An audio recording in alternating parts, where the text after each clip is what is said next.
হাজালে মজলি আসসালামু আলাইকুম।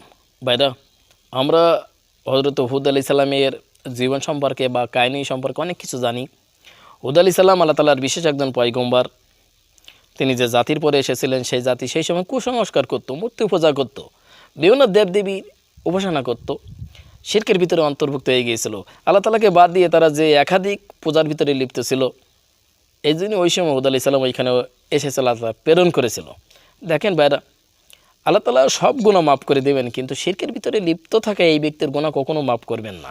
শিরক বিভিন্ন কাজে আপনি করতে পারেন, আপনার দ্বারা হয়ে যাচ্ছে, এটা আপনি বোঝেন না।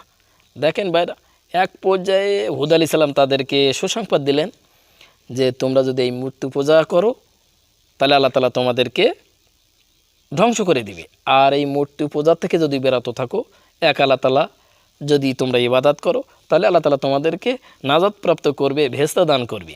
তারা মেনে নিল না। এক পর্যায়ে আল্লাহ তাআলা ওই জাতির পরে গজব দিয়েছিল, সে ঘটনা আপনারা সবাই জানেন।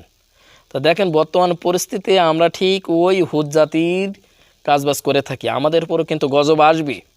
এক্ষুনি আপনি প্রস্তুতি নেন যেন আল্লাহ তাআলার ইবাদত করতে পারি। যা বিগত দিনগুলো করেছি, আল্লাহ তুমি আমাদেরকে মাফ করে দাও।